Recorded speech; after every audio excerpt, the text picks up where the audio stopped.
Cześć, witajcie moi drodzy w kolejnym wideo na kanale. Były różne gadżety, urządzenia, peryferia do komputerów, laptopów, sprzęt AGD, RTV, różne tego typu sprzęty, ale mimo tego, że kanał jest już od dłuższego czasu, bo ma kilkanaście lat, to nigdy nie testowałem takiego urządzenia. Screen bar, czyli takie oświetlenie na monitor.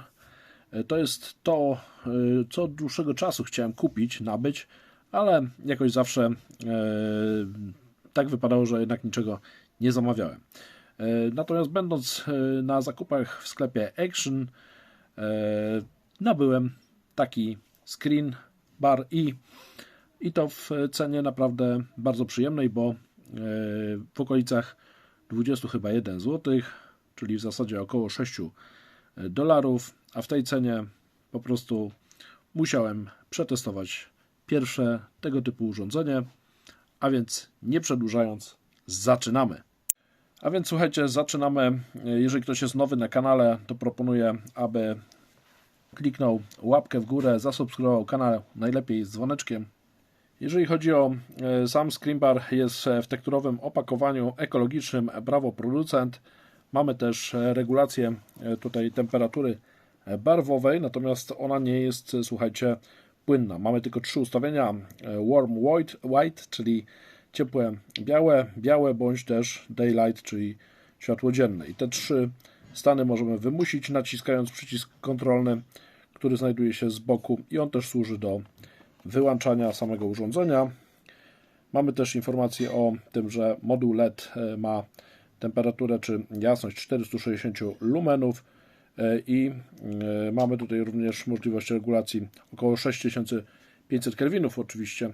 Regulacja do 360 stopni, 5V, 5W i 1 A. To są parametry prądowe, więc dużego prądu nie pobiera. Samo zdjęcie tego, jak wygląda sprzęt i jego zastosowanie nad laptopa bądź też nad monitor. Informacja o tym, że możemy również regulować jasność do ściemnialne 130 lumen. Nie wiem, czy to jest o 130 lumen, czy do 130 lumenów jako najniższa wartość. Druga strona, informacja o klasie energetycznej. 5 kW na 1000 godzin świecenia. Jak pobiera 5W, to tyle powinno właśnie być. Mamy informacje w kilku językach o samym urządzeniu. Jak widać, ponieważ Action sprzedaje w wielu europejskich krajach, mamy informację, że jest to pasek ekranu idealny do dodatkowego oświetlenia klawiatury, zasilanie przez USB-A, krótkie naciśnięcie przycisku włączenie, wyłączenie umożliwia przejście między 3 trybami kolorów: ciepłe białe, światło około 3000 kelwinów, białe światło 4000 kelwinów i światło dzienne około 6500 kelwinów. To mamy te 3 ustawienia, a drugie naciśnięcie przycisku włączenia, wyłączenia powoduje przyciemnienie wybranego trybu kolorów. Tyle, jeżeli chodzi o instrukcję. Mamy też informację, jak sam sprzęt wygląda. Chomiczkowi się chyba podoba. Mamy też informację o tym, że mamy w zestawie sam sprzęt i kabel z końcówką typu A.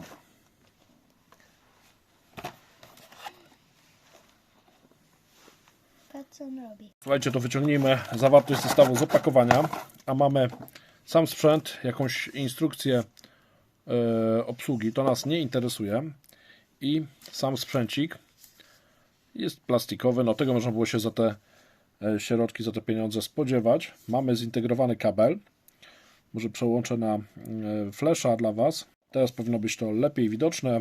Mamy tutaj końcówkę regulowaną ze zintegrowanym przewodem i jak widać w takim zakresie on się może obracać. Samo oświetlenie, sam pasek świetlny. Tutaj mamy klipsa z taśmą 3M. To zakładamy z tyłu monitora i możemy dopasować sam uchwyt do naszego monitora, do jego górnego paska. Tu mamy włącznik a tutaj możemy regulować w takim zakresie oświetlenie,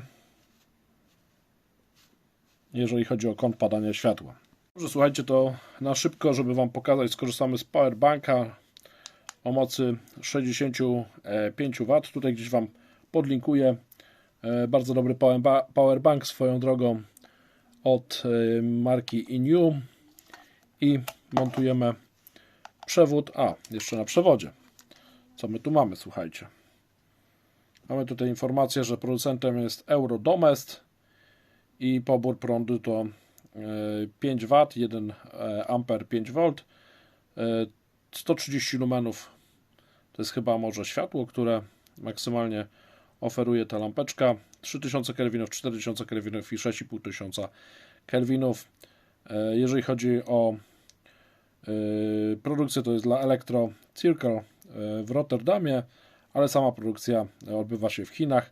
Oczywiście normy europejskie są spełnione. Podłączamy i uruchamia nam się sprzęt.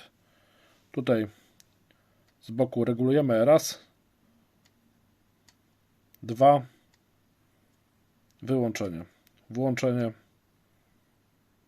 i ściemnianie mamy. Teraz rozjaśnianie maksymalnie. Zmienimy światło, ciepłe, zimne, wyłączenie.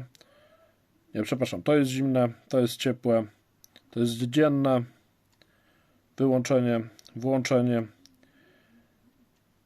ciepłe, zimne, ciepłe, dzienne, wyłączenie, włączenie, zimne, ciepłe, dzienne i wyłączenie. Także tak to funkcjonuje. Może włączmy i spróbujmy może na tym dziennym popracować. Ciepłe, dzienne. To jest chyba najfajniejsze światło. Przytrzymujemy dłużej i mamy ściemnianie. Jeszcze raz dotykamy i mamy maksymalne światło. Także jeżeli chodzi o obsługę tego urządzenia, to jest bardzo prosta, dotykowa. Wszystko odbywa się poprzez ten tutaj mały przycisk. Nie wiem, czy to będzie widoczne. On tak wygląda, jest dotykowy. Jeżeli chodzi o oświetlenie laptopa, to powiedziałbym, że ta regulacja jest trochę za mała. Co prawda, jeżeli mamy matowy wyświetlacz, to tutaj nic się nie odbija, natomiast w ekranie, bardziej już w stronę użytkownika nie można tego przesunąć, co nie oznacza, że takie oświetlenie się nie sprawdza. W tej chwili mamy najniższe podświetlanie, ono jest w zupełności wystarczające, wszystko bardzo dobrze widać. Natomiast kwestia montażu tego na stałe na laptopie, no powiedziałbym, że jest problematyczna, ponieważ ciężko takiego laptopa po prostu przenosić. Niemniej jest to możliwe i być może jest to sposób na użytkowanie na komputerach przenośnych. Zastosowanie, które ja widzę chyba jako najbardziej sensowne i fajne, a więc zastosowanie przy monitorze. I tutaj też, jeżeli chodzi o regulację, to mamy ograniczone pole, bo możemy sobie świecić tam w tle, a takie sensowniejsze to jest właśnie gdzieś tutaj. Teraz możemy też odchylić trochę bardziej w tą stronę. I w tym momencie, jeżeli pracujemy wyżej, no to mamy takie lekkie światło, które myślę, że jest całkiem sensowne. I tutaj też możemy oczywiście regulować wszelkie oświetlenie. Możemy raz naciskać, zmieniać, wyłączać, włączać. Teraz jest zimne. Teraz mamy ciepłe i dzienne oraz dłuższe przyciśnięcie. Maksymalne światło. No tutaj już może trochę być rażące. Nawet bez, słuchajcie, przyklejania tego na monitor działa to całkiem fajnie. Natomiast teraz już mamy, widzicie, naprawdę myślę, że zbyt jasne światło. Ja nie lubię takiego intensywnego, więc pozwolicie, że sobie zmniejszę. i teraz mamy minimalne oświetlenie. To myślę, że jest optymalne do codziennej pracy. Drodzy, korzystając z okazji, że mam taki dosyć ciekawy, myślę, monitor zakupiony w Chinach od Zetsusa, konkretnie 18,5 calowy. Tutaj Wam gdzieś podlinkuję recenzję tego monitora, bo myślę, że jest interesującą pozycją nawet do nabycia zakupu. On jest w tej chwili powieszony na wysięgniku VESA. Natomiast to, co istotne z punktu widzenia tej listwy oświetleniowej, czy tego paska, to to, że on ma cienkie ramki. Jak widać, nawet mimo tych cienkich ramek jesteśmy w stanie takie oświetlenie zamontować. Trochę zasłania, ale daje radę, bo na pewno wielu z Was ma takie monitory i zastanawia się, czy ten monitor się sprawdzi. No więc się sprawdzi. Oczywiście lepiej, żeby były takie grubsze ramki jak tutaj, bo zdecydowanie ułatwia to montaż. Wtedy mamy, słuchajcie, coś takiego. A w przypadku, i tutaj jak widać, te ramki są wystarczające. Teraz jeżeli mamy takie cienkie ramki, to już jest zdecydowanie gorzej. No ale da się to również zamontować. Tylko jest trochę gorzej. No dobrze, słuchajcie, to jeżeli Wam materiał się spodobał, to mam nadzieję, że będziecie lajkować, kciuki w górę miło widziane. Dajcie też znać w komentarzach, czy posiadacie takiego typu urządzenia, takie listwy oświetlające, takie screenbary, czy też nie, a jeżeli nosicie się z zamiarem zakupu, to dajcie znać, na co zwracacie uwagę. No jeżeli oczywiście posiadacie takie sprzęty, to napiszcie jakie i czy jesteście z nich zadowoleni. Napiszcie też w komentarzach, czy chcecie więcej takich testów list oświetleniowych na monitory. Jeżeli tak, napiszcie, jakie byście chcieli przetestować.